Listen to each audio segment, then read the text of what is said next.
Thanks for that detailed introduction, Carol. So yeah, I'm going to talk about, so I guess I'm talking in conjunction with Ricardo, who's I think speaking after me. So I'm going to talk about some tree-level aspects of the BCJ story. So I'm going to focus a little bit on self-duality, I guess, following a little bit on some stuff Kirill talked about yesterday. And then I'll talk a little bit more about more general classical field solutions towards the end. So there's about 4 sections to the talk. So I'll start with a quick review of BCJ, just to emphasize some aspects that are going to be sort of important for my talk. And then, so the second part, I'll talk about self-dual, BCJ, which is, in my point of view in this, is it's sort of a toy model where you can understand things in great detail. So it helps to get a sense of what's going on. And then I'll talk about Kerr-Schild metrics.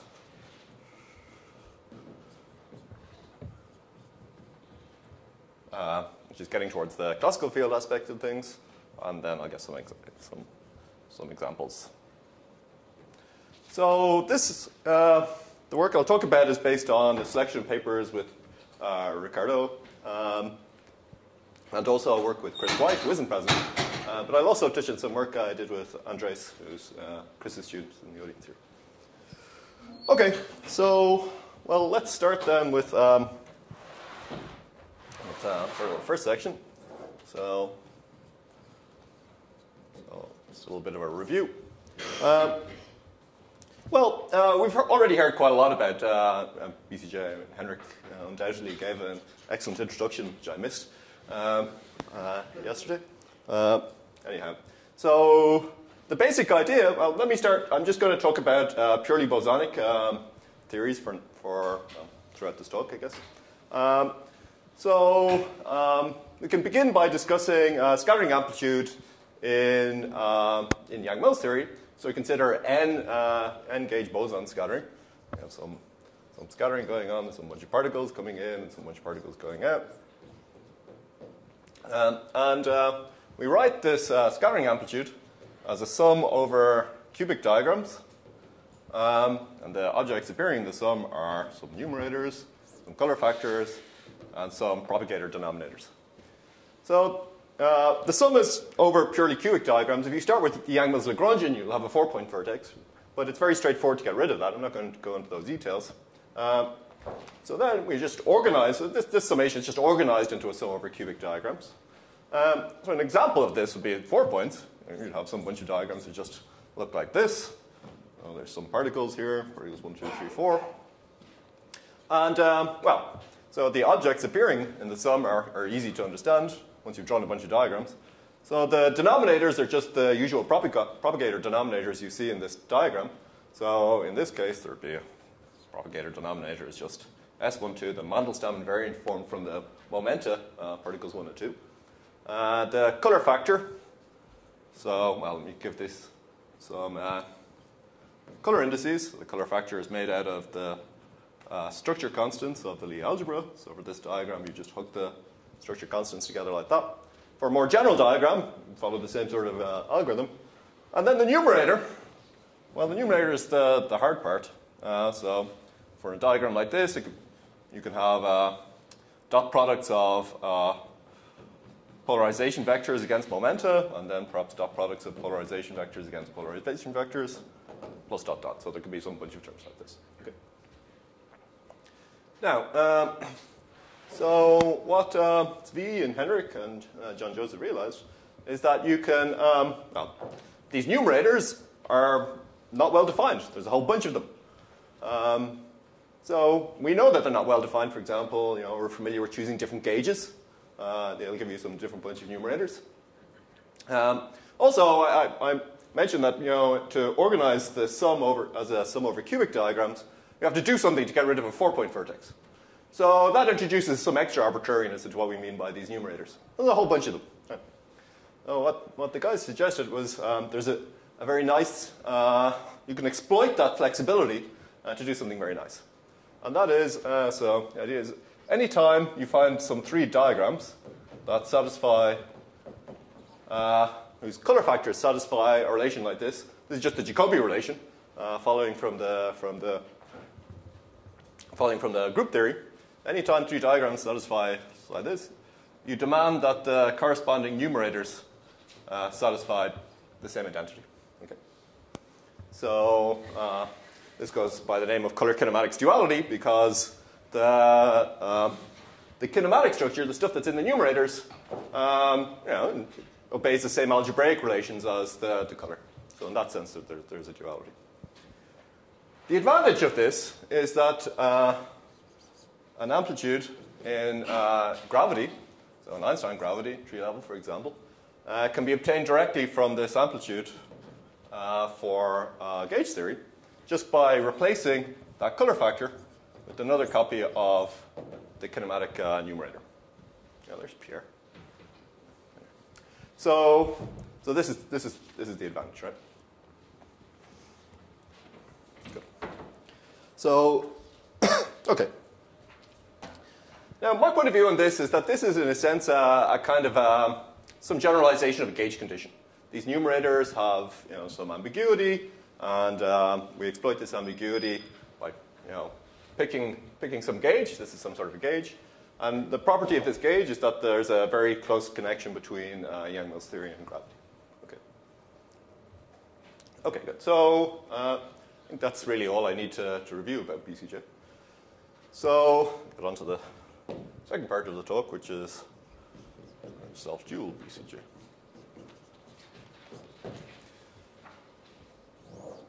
So the idea here, in thinking about the self-dual theory, is that it's nice to understand something like this. Maybe this seems quite unfamiliar. It's quite novel.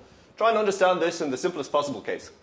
And it turns out that the self-dual theory, we can arrange for it to have these properties. It emerges in a very, very nice way. It's quite easy to understand. So what do I mean by a self-dual theory? So I'm going to work in Minkowski space. And rather than imposing the Yang-Mills equation of motion, I'll impose a requirement that the Yang-Mills field strength, F mu nu, is self-dual in the sense that F mu nu is its Hodge dual. I can write it like that. So I put an I here because I'm in Minkowski space for some signs. Now, this equation implies the usual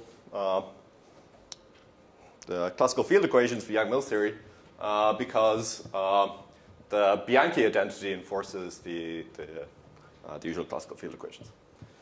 But it's a simpler equation. It's first order, and we can really understand it in great detail. So there's 6 components of this F mu nu because it's antisymmetric, but this relationship is going to boil down to 3 component equations, which are worth writing down. Well, let me fix some notation. So I'm going to pick epsilon 0, 1, 2, 3 equal to +1. So the guys, if I lower that, I'll pick up a minus sign.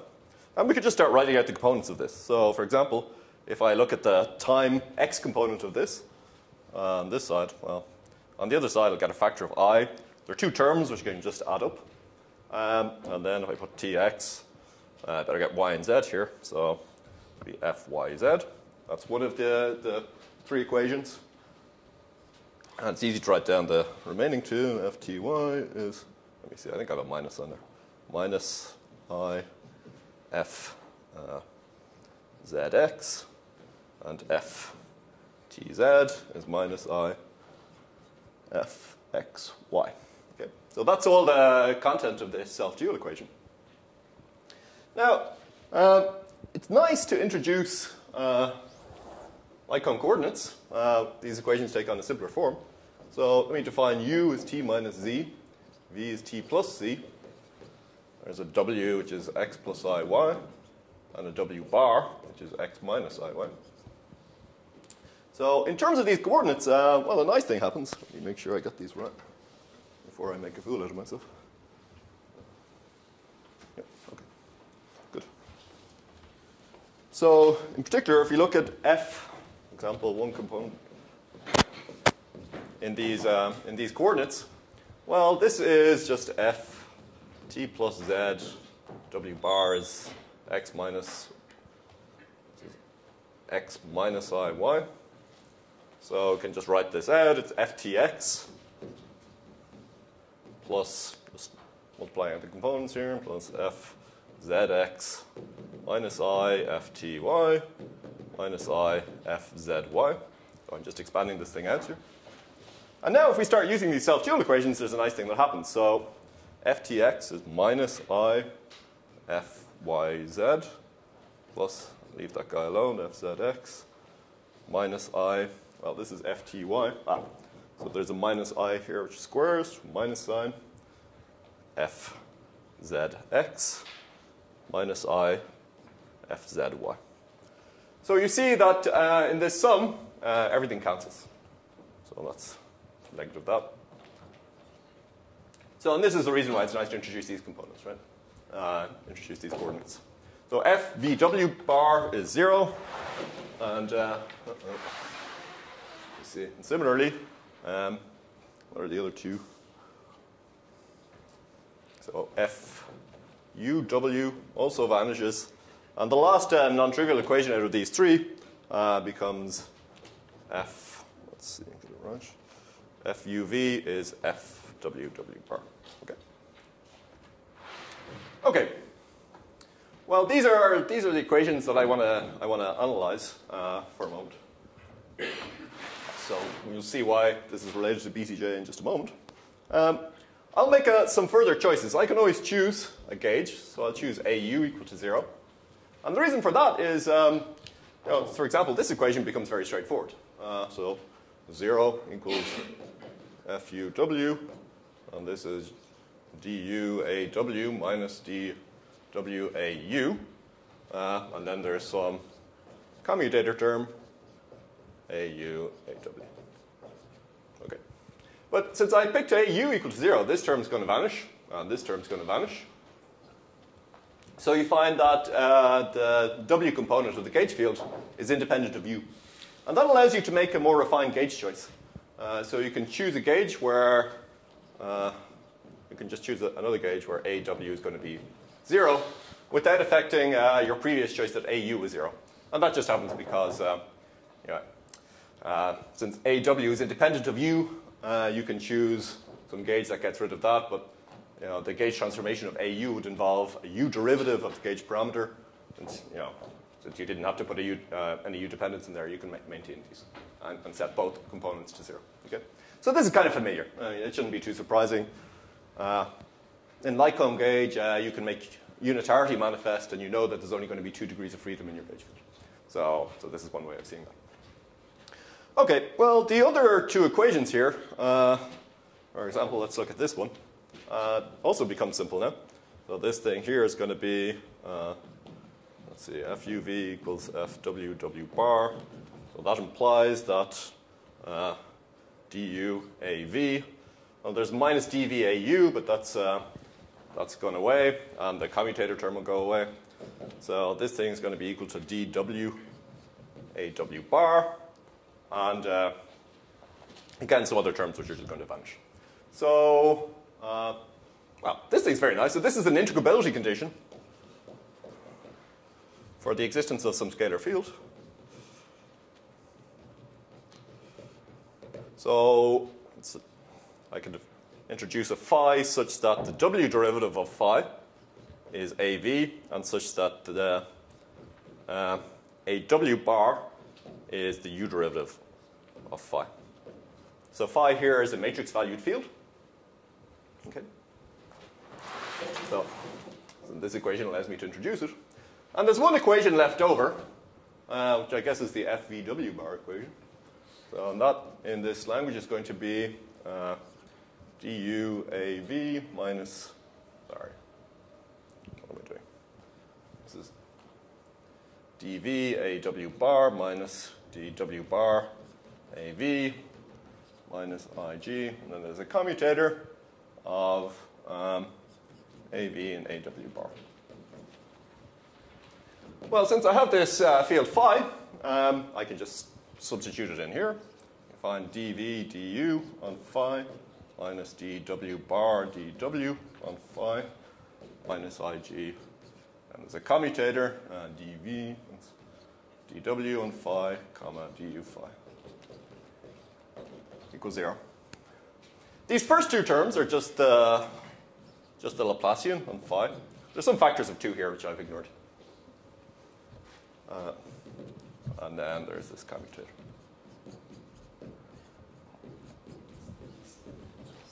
Okay? Good. All right, so what's nice about this? Well, first thing that's nice about this is, the equation is, this is an equation of motion which has an interaction term which is quadratic. So in terms of an action, you think of an action that will give you this equation of motion. The action would involve only 3-point vertices. Okay? So if I start perturbatively expanding that action, compute some amplitude, something like that, then the diagrams are automatically only going to be cubic. It's automatic. Okay? And that's nice. A second thing that's nice about this is that essentially the same. Well, I should mention, we're not the first people to do this, of course. So I think the first person I know who looked at this was Parks. And Ricardo and I found a paper of Kinematic very useful when we were reading this material. Anyhow, you can do just the same thing in gravity. So you can consider self-dual gravity. I'm not going to go through the details quite so explicitly, but it's basically the same idea. You pose a self-dual equation, epsilon mu nu rho sigma f rho sigma alpha beta. This is the self-dual equation for gravity. Now I can write the metric g mu nu as eta mu nu plus some kappa h mu nu, and run through pretty much the same grade, right? So use the same coordinates, make a gauge choice, choose in this case HUU to vanish, okay? And then you learn, by essentially the same analysis, that the non-zero components of the H, so non-vanishing components of H, are very similar guys. So here I had an AV and an AW. So you find that there is a HVV, and you can write this in terms of a second derivative of a scalar field phi. There's going to be a HWW bar, which is a second derivative with respect to u of phi, and HVW bar, which is HW bar v, and that thing is just a mixed WU derivative of the same phi. Moreover, you find an equation of motion for this phi, which is d squared phi plus kappa dw phi du phi. An equation of motion like this, where this brace here is a Poisson bracket. So it's defined by, well, it's just, so for functions f and g, if I stick them between this Poisson bracket, well then the result is, the definition is just, just w and u derivatives, of this f and g. There's an f and there's a g, and then just the other way around, dwg, duf. Okay, so this is the Plebanski equation. Plebanski equation of motion for self-dual gravity. Okay, well, great. So the first thing you notice about these two equations, this is self-dual gravity, that's self-dual Yang-Mills theory, and the equations kind of look a lot alike. So of course that's maybe a sign that life is good. You can make the similarity. Well, the story I'm telling you here is that the similarity between these equations really is the same story as this BCJ story. So to make that completely clear, it's most convenient to Fourier transform, or work in just work in Fourier space. There's some notation that's very convenient. So let me define. Let me consider acting with this Poisson bracket on some exponentials. I have in mind, I'm a physicist, right? I've got some waves, so I'm just letting it act on some bunch of waves, this Poisson bracket. And of course, when you do the derivatives, you're going to get something simple, P1U, P2W minus P2U, P1W, something like this, e to the I, P1 plus P2 dot x. So let me first of all call this thing, following Kinematic here, we call this thing x, acting on 1 and 2. So this is just some antisymmetric bracket of these momenta. And it's also convenient to write this as minus, I guess, an integral over the momenta that are flowing here. So I'll write it like this: f p1, p2, lower k, e to the I k dot x, where this f is, well, it has this x bracket in it. That's the x p1, p2. And it also has an instruction that, when I do this integral, this k has got to become p1 plus p2. So I'll just shove in a delta function here. There's a delta for p1 plus p2 minus k. Now, so this f is the analog of the structure constants for this, for the algebra that's generated by this Poisson bracket. So the Poisson bracket generates an algebra of area-preserving diffeomorphisms in 2 dimensions.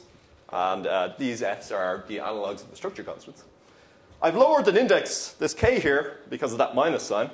So if I want to put it back up, say fp1, p2, p3, then I just flip the sign in the delta function. Delta for p1 plus p2 plus p3. Like this. Yep. So the requirement just comes about because if you want the Poisson bracket to be invariant, then you find that the diffeomorphism, the change of coordinates, has to have unit Jacobi. It's just to keep that bracket invariant. Okay, so this big F here, well, it's a property that it's cyclically symmetric in P1, P2, P3. So this thing is just equal to F P2, P3, P1, which you'd expect for a bunch of structure constants. It's anti-symmetric in any 2 of the indices, so you can see that it's because, that's not a plus, that's a comma, because this x is an anti-symmetric object. And of course, Jacobi relations are obeyed. It's actually worth writing them out. So the Jacobi relations look like, for example, fp1, p2, upper k, f lower k, p3, p4, plus f p2, p3, upper k, f lower k, p1, p4, plus f p3, p1, upper k, f lower k, p2, p4 equals 0. So in terms of the x's, this is x1, 2, x3, 4, plus x2, 3, x1, 4, plus x3, 1, x2, 4. So all of this times some delta function. Let me write it. Well, I'll just write it. P1 plus P2 plus P3 plus P4. So that's the Jacobi relation here. Yes, another question yep. about diffeomorphisms. Diffeomorphisms, the structure constant there is just the Lie bracket of vector fields, right? And that yep. contains 1 derivative. Yep. Yours has 2 derivatives. So well, you can write this as you can write this in terms of Lie brackets. So the vector fields that generate the diffeomorphisms are let me see. So what's the notation I'm using? Got p's, right?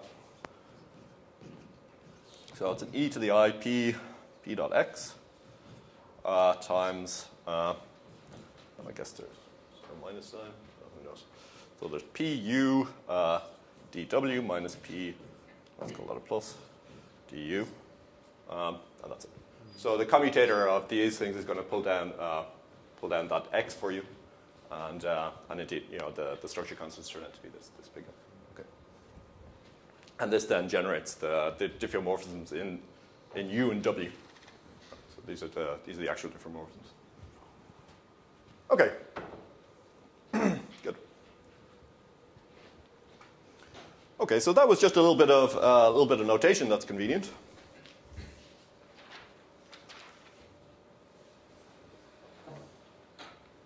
Okay, so now let me write out what the actual Fourier transform of these equations of motion are. So, well, it's easy to do. So the Fourier transform of the Laplacian is just some p squared. So in the case of the gauge bosons, I'll also write out the Lie algebra in terms of its structure constants. So this thing is going to be, there's some integrals to do, k1, d4, k2.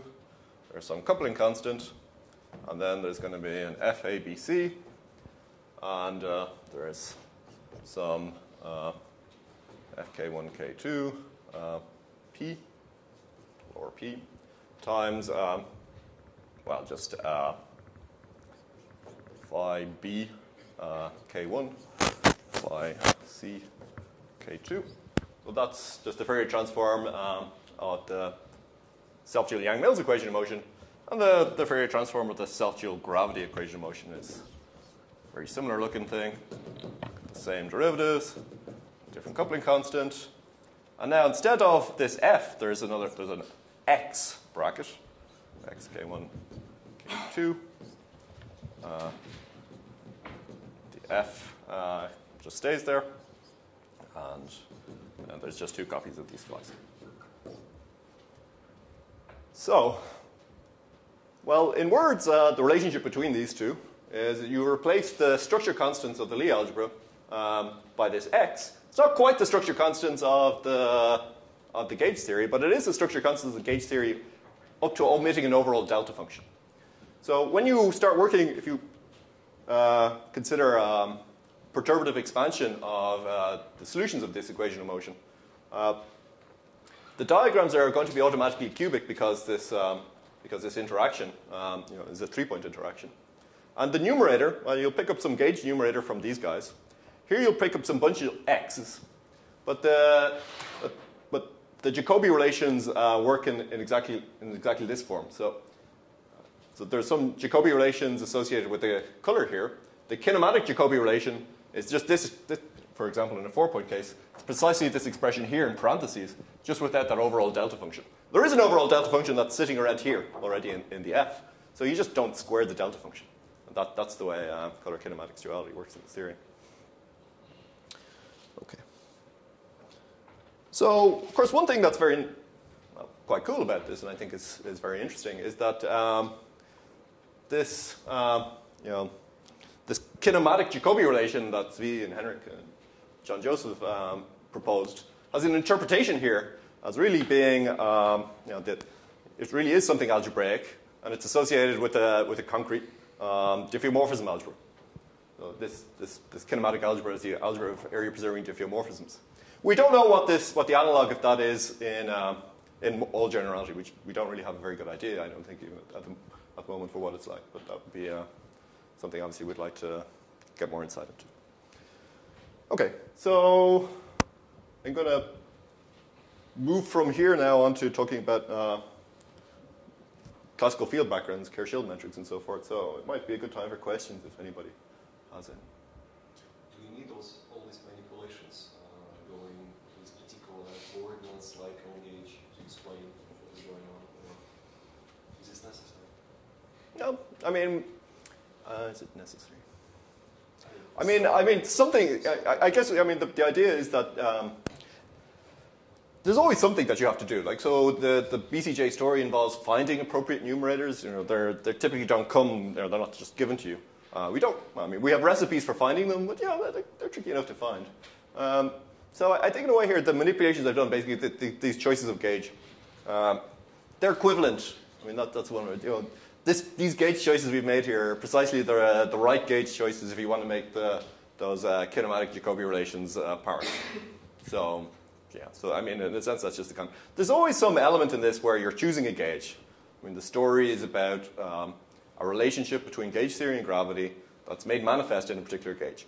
it has gauge invariant manifestations like the KLT relations, which are relations between a scattering amplitude, a gravitational scattering amplitudes in Yang-Mills theory. But when you want to have this, the full symmetry manifest, in a sense, you're exploiting gauge freedom to have something happy happen. Yep. Is there a way in which you can move away from the self-tool sector? Yes. This, Yes, actually, I think Ricardo might talk a little bit more about this. But you can understand MHV scattering amplitudes in a fairly direct way from this story. We can also understand arbitrary tree-level scattering amplitude using a version of this story, which also uses the scattering equations. This you could directly compute loop amplitudes, all plus one loop amplitudes using this story, and BCJ duality is just manifest.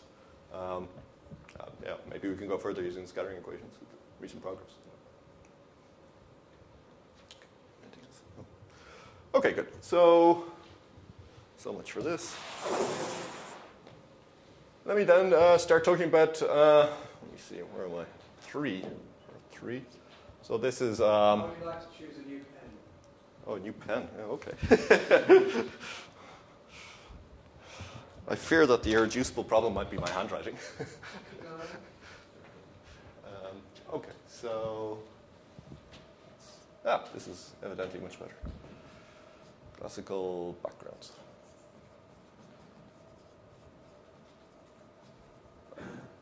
Okay.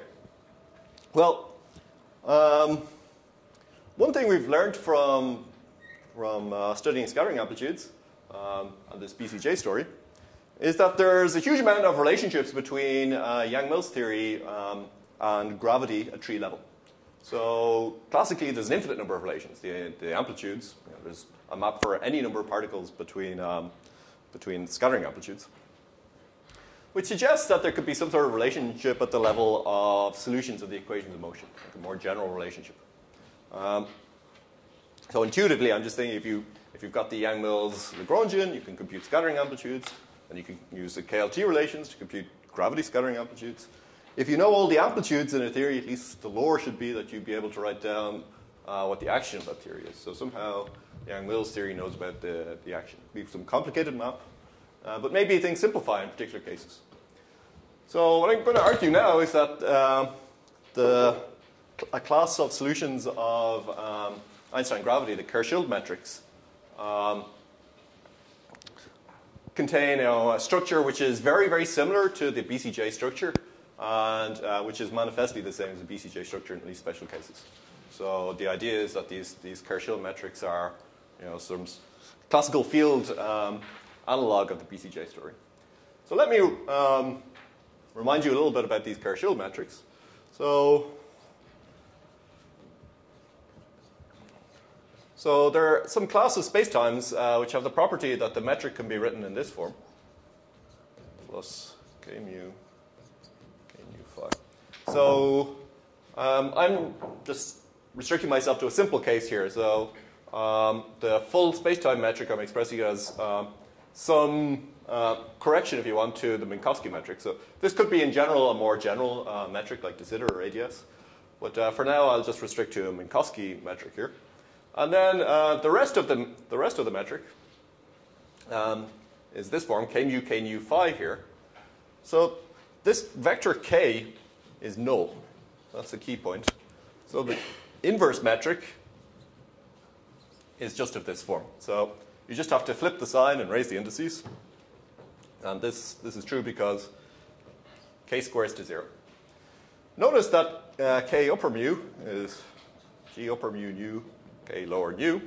But since k squares to 0, you can replace the g there with just a Minkowski metric.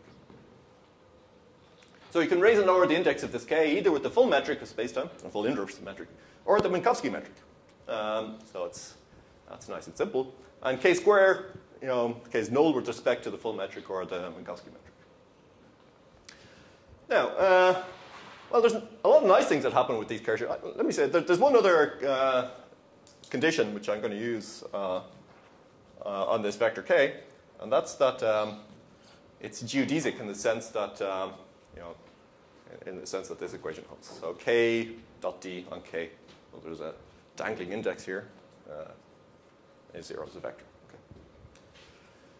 Good. Well, we could go ahead now and compute the Christoffel symbols. Let me just see, do I have time? Yeah, so we can write out what the Christoffel symbols look like for these things. There's a nice simplification. I just want to show you how it works. So, well, the general, there's some 2 here, which I'm going to, well, I guess I'll put a 2 there.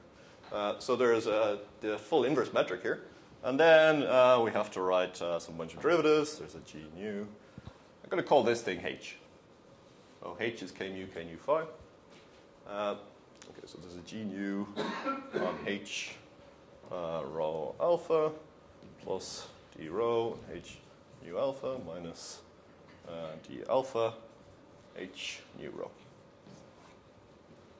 Okay, so I'm going to expand this out. Well, this g has 2 terms, this inverse g. It's got, so there's the term with the Minkowski metric here.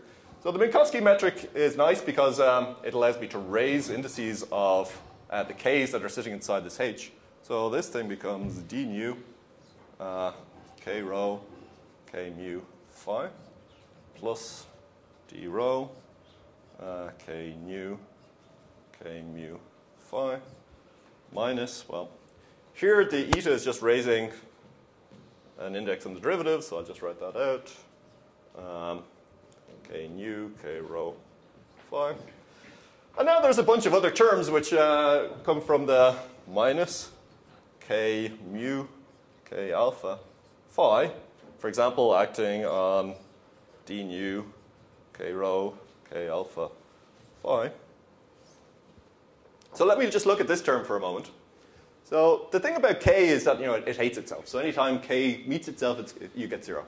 So if I start writing out the derivatives here, if the derivative doesn't hit k alpha, so if the k alpha just comes outside the derivative, I'll just get k squared and I'm going to get 0. Okay? So the only place anything interesting could happen is when the derivative does act on that k. But then I'll have k alpha d nu k alpha. K squares to 0, so the derivative k alpha d k alpha is also going to be 0.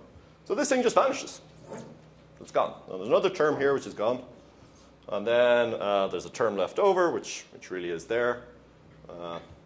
K mu, k alpha phi, on this guy, d alpha, k nu, k rho phi. Even this term simplifies out for the same reasons that, well, for the reason that k dot d on k, you know, it vanishes. So this thing becomes quite simple as well. I won't write that out. Anyway, the point is that the Christoffel symbols, they're simpler, but they're non-trivial. There's nonlinear corrections in here. Nevertheless, a remarkable thing about Kerr-Schild is that the Einstein equations, so the Einstein equations linearize, generally. So in the vacuum case, the Einstein equations are just amazingly, well, I write them with one index up and one index down. And these equations are d alpha, k alpha, k nu phi, plus d nu, d alpha, k alpha, k mu, use up, mu phi, minus d squared, k upper mu, k lower mu, phi equals 0.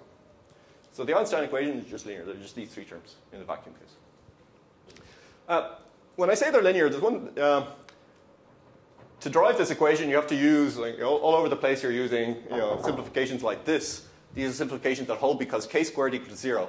And they hold because the h mu nu up there is of the form k mu phi. So the equation is linear, but it's not like if you give me 2 Kerr-Schild metrics which have different k's. I can't add them then. But you can add them if the k is the same. Because the property you're using all time and time again is the k squares to 0. Okay, so, well, why am I telling you about this? Well, the point, of course, is that if that h mu nu, this is some graviton, it looks a lot like a double copy, right? I mean, it's got 2 vector indices and a scalar. Right? So in our BCJ story, we had scalar propagators that were the same for Yang-Mills theory and for gravity. And we had, we had some vector fields. In the amplitude story, these vector fields are the polarization vectors that are sitting around in the numerators of the scattering amplitudes. In the Yang-Mills case, those polarization vectors appear with power 1. In the gravity case, you replace the color factor with another copy of the numerator, so those same polarization vectors appear with power 2. So this H mu is a very similar thing. It has 2 powers of a vector and 1 scalar going around the place. So if you spent enough time thinking about this BCJ story, it's very natural to think about a vector field associated with that H mu nu, which is just K mu phi. This is just natural. This is the first thing you write down. Let's see. Right. Moreover, this seems to be a good idea because, there's some selection of cases where you can look at this, but one very simple case is a stationary case. So all time derivatives vanish. I will choose, without losing generality, I'll choose K0 equal to 1. I'm not sure I'm going to really use that there. We typically choose K0 equal to 1. And then you find that, that the Einstein equations vanishing imply the Maxwell equations for that gauge field. And they also imply, sort of crucially, an equation for the scalar field. So if you stick on a source, so suppose we put a source here, so a little point-like source, going around. A simple case is just you have a static particle. Then this phi will be 1 over d squared. So phi is a bunch of propagators. Right? That's sort of the point. So phi is a set of propagators in common between gauge theory and gravity. And this vector k is some analog of the kinematic numerators. You square it to upgrade a solution of gauge theory into a solution of gravity. Okay. All right, so, well, of course, one question about this is, it sort of looks like BCJ, but, is this really related to BCJ? Is this BCJ? So, well, there's some nice things that we know essentially from the start. So, first is that, so shock waves work just like, just as I've described. So there's a gauge theoretic shock wave, there's a gravitational shock wave. They double copy precisely along these lines. Moreover, they're known to be intimately related to scattering amplitudes. They're related to infrared properties of scattering amplitudes. The BCJ story is telling us that there should be a relation between the infrared and scattering amplitudes. And indeed it is. You can just see the story very clearly in the context of shock waves.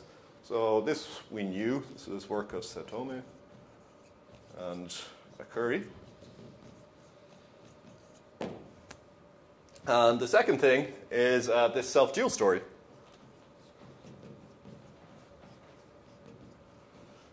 So the self-dual story works in, again, in basically the same way. We have to make one small little generalization to make this self-dual story work. So let me spend a few moments talking about that. So for self-dual, so we have to complicate things a little bit because, essentially because I know that in Kerr-Schild the Einstein equations are linear, but I know that for the self-dual theory the Einstein equations are not linear. So you have to do something a little bit, but it's not much. So we'll just consider this is a small generalization of the usual Kerr-Schild ansatz. So rather than considering a vector field, just a plain old vector field, and some scalar field, I'll let this k be a linear differential operator. Okay? I'll impose some constraints on this. So I'll say, well, I want k mu as an operator to be 0. I'm also going to allow, these are operators, so they can act on things. So I could put a different function here, k hat mu phi. I'll also require that 0. I require the geodetic condition to hold for these operators. So that's acting on one function. But what I don't require is that k hat on some function psi dotted with d on k hat on a phi. I don't necessarily require that to be 0. So in that equation, just, since this doesn't have to be 0, the simplification that would occur in here doesn't happen anymore. So this linear differential operator, the point about it is that it's stuck onto, they get stuck onto scalar objects there that they're acting on. And when you're constructing this Ricci tensor, now you encounter terms that just don't vanish. So if you make a particular choice for this k, let me see, I'll go back here. So if you choose, just because I'm running low on time here, if I just choose this k hat to be, so in these coordinates u, v, w, w bar, I guess they're the same things as before, dw, 0, du. If you make this choice, then you find that the Einstein equation on that metric with the hats there just becomes the self-dual equation we had before. It's exactly how it lands on. Similarly, if you choose what a hat, we choose a mu equal to k hat, the same k on some scalars phi a, and then you insert this ansatz into the Yang-Mills equation, then you find exactly the same self-dual Yang-Mills equation as we had before. Okay, so this is some of the evidence we have that this Kerr-Schild story fits into this BCJ story. Okay. So then, let me finish by just describing some examples. Can I ask a question? Sure.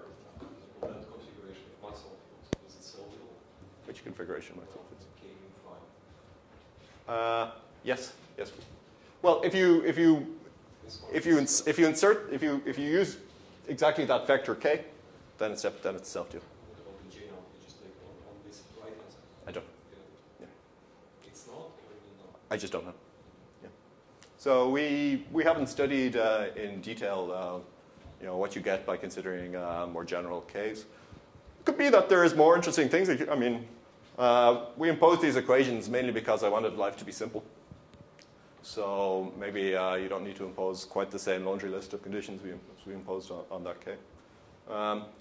It seemed very natural to us to want these operators to commute so that they should be linear differential operators, because we want a metric that is, that's symmetric.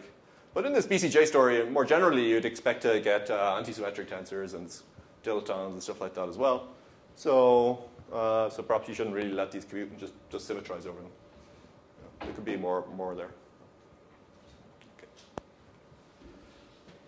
Okay, good.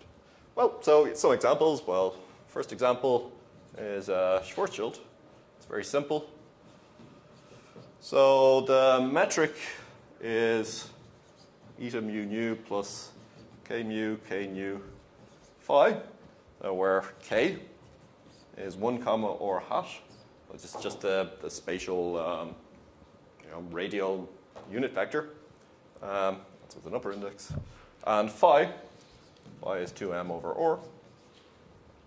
Well, this single copy procedure would instruct you to write down a gauge field which has the same k mu, and you're supposed to leave the propagators untouched, so there's a 1 over or. You always do something a bit funny about coupling constants, so I'll just change that mass there, a mass to a charge like this. And what's this? Well, it's easy to see if you write it out. So it's q over or, comma q over or hat. Now, if you compute, in electromagnetism, it's easy to interpret things. You just have to compute the field strength tensor. It's gauge invariant. So here, you see the curl of this vector potential is 0. So it's pure gauge. You could set it to 0 if you wanted. So you're left with a gauge potential which just has a q over or. So it just has, so this is just a standard point charge. It's just a point charge.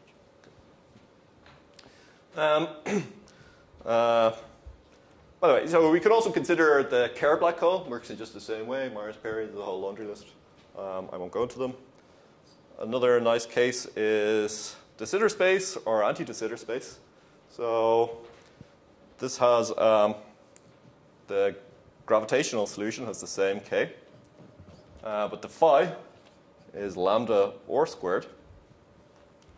So we want to interpret this. Again, the story is very similar. In the single copy, there is going to be lambda over, sorry. Well, there's lambda or squared, lambda or squared or hat. So the general rule, if you're taking a curl, is curl of a function of or is just going to be in the or hat direction. You get or hat cross or. That's not going to give you anything. It's pure gauge, so I can forget about it. So there's just a scalar potential switched on here. If you want to interpret that, just use a Poisson equation. So lambda squared, lambda or squared, of course, is just 2 lambda. So there is a constant charge density switched on everywhere. That's the electromagnetic interpretation of this of ADS. Cool thing about this stuff is that the k vector is the same in ADS as in Schwarzschild. So if you want to talk about ADS Schwarzschild, you just have to add the phi's. Right? And that's the correct black hole metric, and it's also it just works the same way for the single copy here. So most recently, we looked at a more complicated case, which is tab-nut. So this was work with Andres. So tab-nut is not Kerr-Schultz.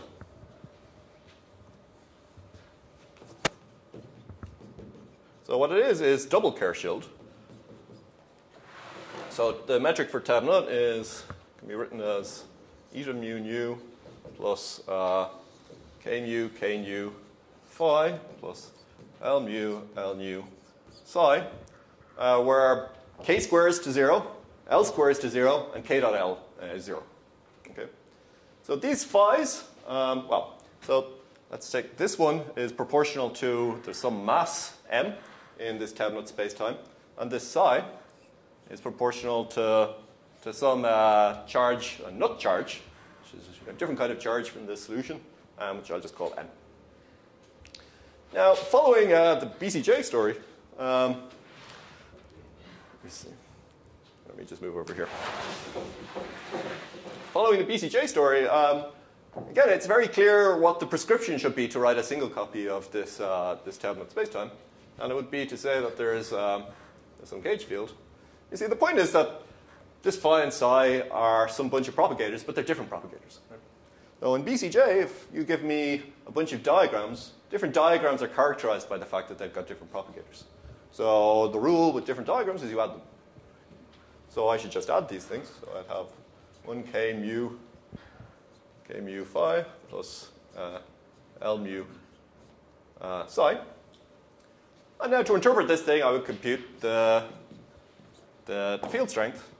So we find something nice, and that's that the field strength is q over or squared, well, let me say m over or squared, dt wedge dr, plus n over or squared Hodge star of dt wedge dr.